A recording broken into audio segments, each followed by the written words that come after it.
From Ellen ditching her Be Kind motto. What would your motto be now if you could go back? Yourselves. To Dave Chappelle roasting the entire rainbow community. LBGT.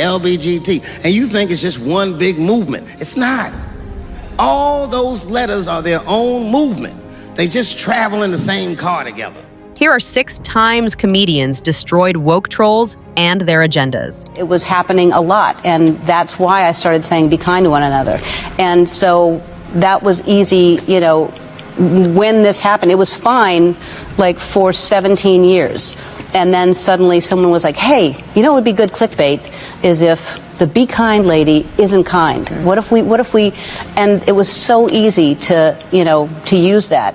After deciding to end her show, Ellen sat down with Savannah Guthrie to share her emotions. But the conversation quickly turned to the heat she'd been getting for her Be Kind motto in her final days, to which Ellen had the perfect response. What would your motto be now if you could go back? Yourselves.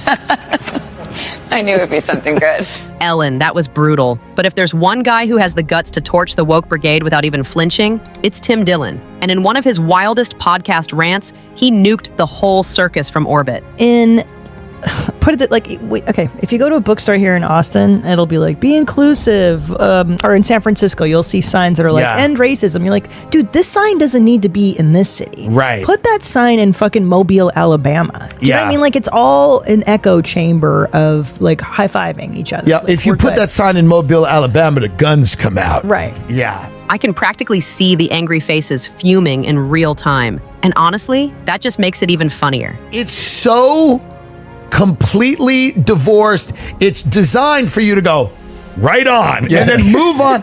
There's nothing specific. There's no plan. Yeah. It's like when Gary Vaynerchuk goes hustle and you're like, thanks. There's nothing about it that has any real world implication. Launching the ultimate missile in T-3, 2, 1. End racism means nothing. I know. It means nothing. Stop hate. You stop hate. And also, you're anyone who's nodding at that, like, they're not racist to begin with, right? And somebody who is racist just reads that and goes, "Oh, fuck you! I hate." right. Like, well, they do have a valid point. These Muslims, it's not even. They don't even internalize it. They're racist. They're like. Well, I'm not racist, but I'm like, the Koreans are a problem. Like, it's never like, you know what I mean? Yes. It's all performative, and everyone's going to kill each other. While the racism card is definitely getting played a bit too much these days, you know what's becoming an even bigger problem? Cancel culture. And Whitney Cummings is not having any of it. Is there a part of cancel culture that is legitimate? Yes, I think it's really important that if someone is phobic or racist, we make a point publicly that is not okay. I don't think public shaming is always bad. Public shaming has served a very important purpose in our species for a long time. Whitney Cummings, during her appearance on the Build series, discussed cancel culture, starting with its positive intentions, but emphasizing how people often take it too far.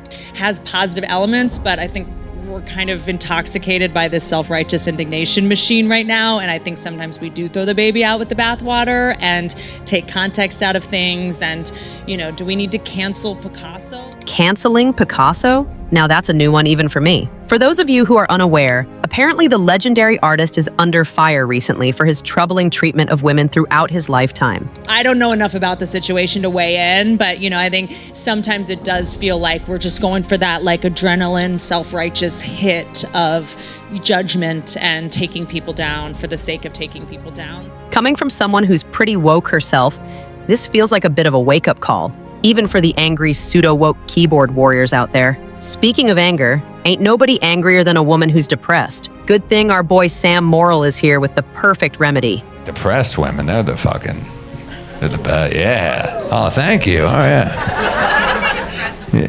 Yeah, I did. Yeah. You just got your fucking feet on the stage, too. You're very, yeah. You don't give a fuck? No, I mean, I figured that out.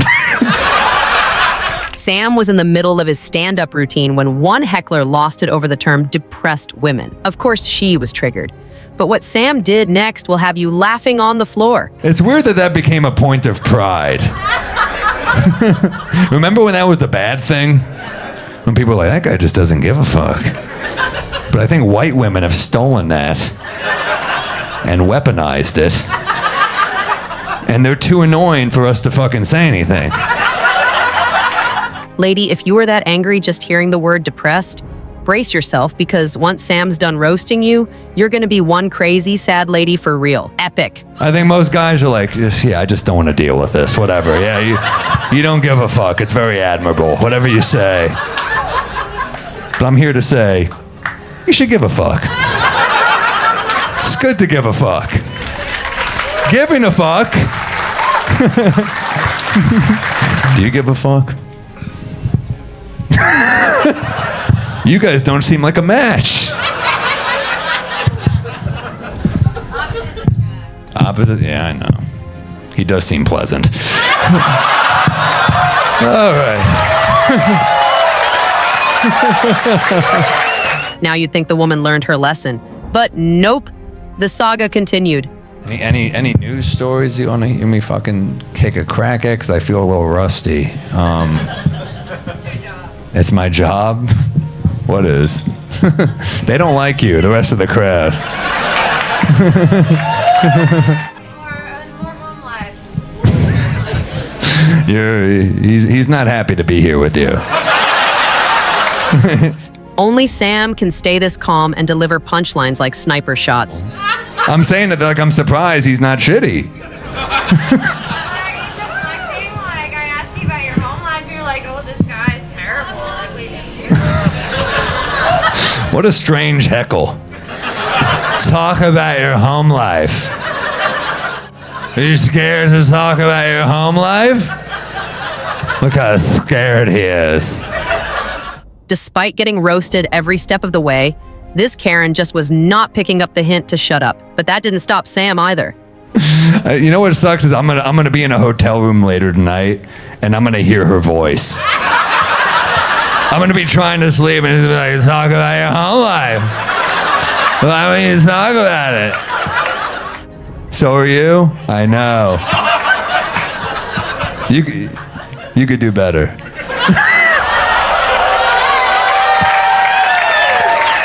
You really can do better, Mr. Depressed Lady's boyfriend. It's not like I'm a fucking nobody anymore. I've been doing this 16 years. I've dealt with a fucking million versions of you, and you're not even a high class of heckler. You're like the Jared Leto Joker of hecklers. Bet that lady went home and cried that night.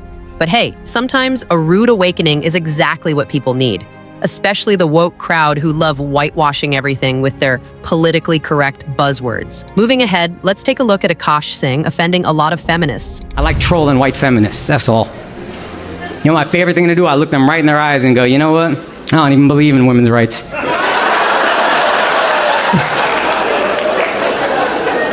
I just don't understand it logically. I do believe in lesbians' rights. Singh's developed quite a reputation for offending all the woke ladies out there, and boy does he deliver. The main thing women can legitimately complain about is the fact that they make like 75 cents for every dollar that a man makes.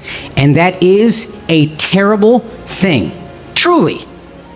But if you're a heterosexual girl, you're just gonna marry a dude, and now we both got $1.75. Makes sense to me. But you know what happens when Akash makes these jokes? People often get offended, resulting in something like this. Ladies and gentlemen, Cassie! To the white lady! He won the first set! Let's go! Are you guys coming back? Yes! That is our night at the Orlando Improv. What absolute sexist.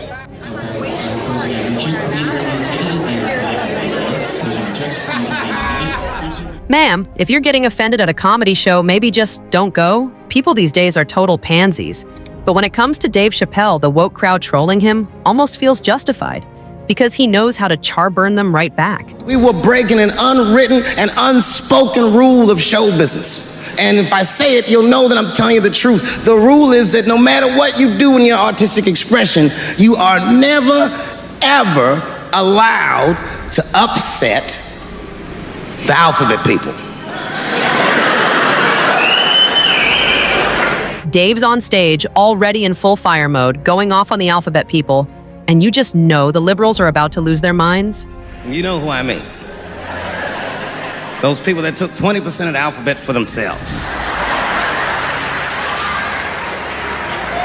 I'd say the letters, but I don't want to conjure their anger. It's too late now. I'm talking about them L's and them B's and them G's and the T's. 10 points for subtlety. People be surprised. I have friends, all kinds of letters. Everybody loves me, and I love everybody. I got friends who are L's, I got friends who are B's, and I got friends who are G's. But the T's hate my fucking guts. And I don't blame them. It's not their fault, it's mine. I can't stop telling jokes about these niggas. Well, you do have a reputation among the T's, Dave. You know, you hear all those letters together all the time, LBGT, LBGT, and you think it's just one big movement. It's not. All those letters are their own movement. They just travel in the same car together. Dave, you are mean but brilliant. Love it. And hey, if you like this video, hit like and subscribe. I'll see you in the next one.